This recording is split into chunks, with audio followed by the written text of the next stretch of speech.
مرحبا بكم في هذا الفيديو الجديد في قناتكم المباريات المتلفزة في الجزائر. إذا نبدأ هذا الفيديو بنتائج مباريات الجولة 15، ونبدأ بأول مباراة. نادي باردو واتحاد خنشلة انتهت لصالح نادي باردو بهدفين مقابل هدف لاتحاد خنشلة. نتيجة ثاني مباراة بين وفاق سطيف وشباب قسنطينة انتهت لصالح وفاق سطيف بهدفين مقابل هدف لشباب قسنطينة. أما نتيجة ثالث مباراة بين مولودية الجزائر ومولودية وهران انتهت لصالح المولودية الجزائرية بهدفين مقابل 0. أما المباراة الرابعة التي لعبت بين مولودية البيض ونجم بن عكنون انتهت بالتعادل الإيجابي هدف مقابل هدف. والمباراة رقم 5 بين شبيبة القبائل واتحاد وادي السوف انتهت لصالح شبيبة القبائل ب3 أهداف مقابل هدفين لصالح وادي السوف. والمباراة رقم 6 بين اتحاد بسكرة وأولمبي شلف انتهت لصالح اتحاد بسكرة بهدفين مقابل 0.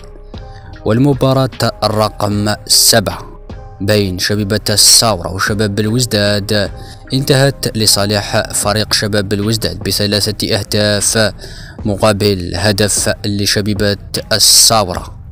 والمباراة الأخيرة والمباراة رقم 8 من الجولة 15 بين اتحاد العاصمة ونجم مقرة انتهت لصالح اتحاد العاصمة ب3 أهداف مقابل هدف لنجم مقرة. أما الترتيب فهو كما يلي بعد نهاية مباريات الجولة 15. إذن مولودية الجزائر لا يزال يتصدر الترتيب وهو المتوج بالبطولة في مرحلة الذهاب.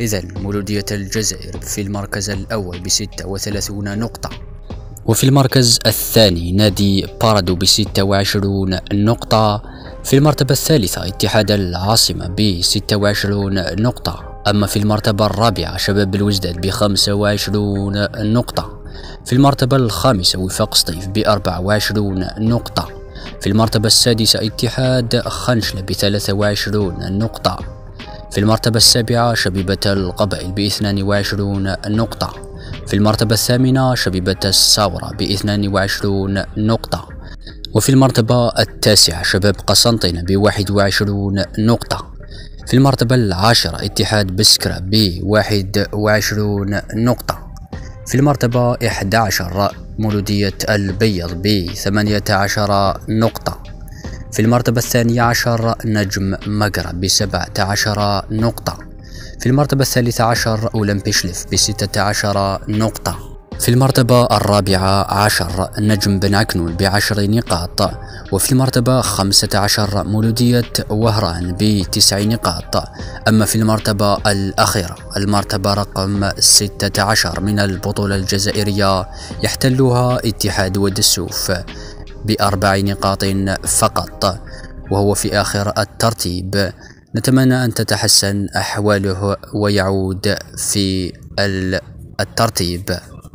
إذن هذا هو ترتيب البطولة الجزائرية بعد نهاية الجولة 15 من البطولة الجزائرية.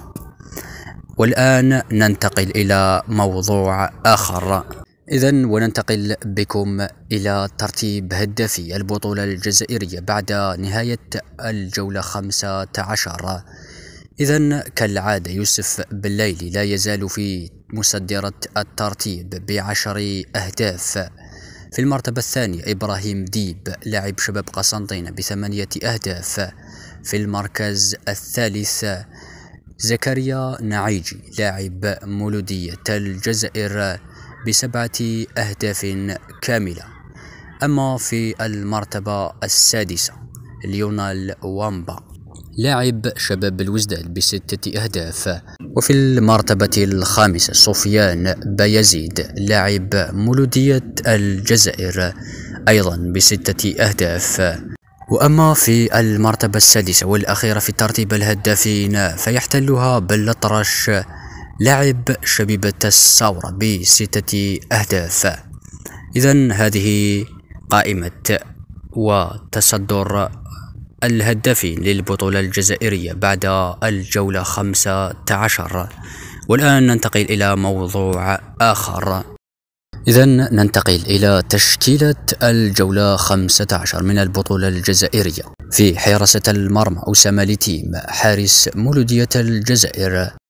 أما في محور الدفاع اللاعب عبد اللاوي لاعب مولودية الجزائر، معه اللاعب بن علي لاعب شبيبة الثورة.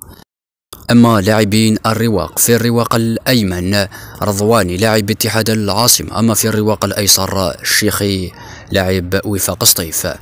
ننتقل إلى وسط الميدان.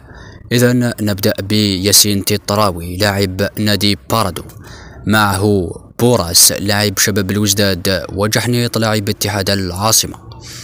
أما في الهجوم في الجهة اليمنى كسيل بوعالية لاعب شبيبة القبائل، أما في الجهة اليسرى في الجناح الأيسر لاعب شباب الوزداد ليونال وامبا. أما قناص هذه التشكيلة فهو سفيان بايزيد لاعب مولودية الجزائر. إذن هذه تشكيلة الجولة 15 من البطولة الجزائرية.